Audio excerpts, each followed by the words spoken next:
ఓం భవాయ నమః ప్రదక్షిణాన్ నమస్కారాన్ సమర్పయామి. ఈ ప్రకారముగా కార్తీక మాసమంతయు పూజించవలెను. శివసన్నిధిని దీపారాధన చెయ్యవలెను. ఈ విధముగా శివ పూజ చేసిన ఎడల ధన్యుడగును. పూజానంతరము తన శక్తిని బట్టి బ్రాహ్మణులకు సమారాధన చేసి దక్షిణ తాంబూలాది సత్కార్యములతో సంతృప్తి పరచవలను. ఇటులో చేసిన 100 అశ్వమేధ యాగాలు చేసిన ఫలము, 1000 వాజపేయి యాగములు చేసిన ఫలము కలుగును.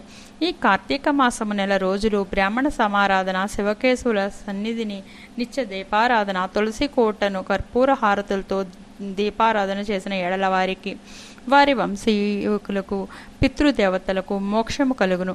శక్తి కలిగి ఉండి కూడా ఈ వ్రతమును ఆచరించని వారు 100 జన్మలు నానా యోజనలందు జన్మించి తర్వాత నక్క, కుక్క, పంది, పిల్లి, ఎలుక మొదలగు జన్మలెత్తుదురు. ఈ వ్రతము శాస్త్రోక్తముగా ఆచరించిన ఎడల 15 జన్మల యొక్క పూర్వ జ్ఞానము కలుగును. వ్రతము చేసినను, పురాణము చదివినను, విన్నను అట్టి వార్లకు సకల ఐశ్వర్యములు కలిగి మోక్ష ప్రాప్తి కలుగును. ఇట్లు స్కంద పురాణాంతర్గత వశిష్ఠ ప్రోక్త కార్తీక మహత్య మందలి 4వ అధ్యాయము 14వ రోజు పారాయణ సమాప్తము. ఓం నమః శివాయ.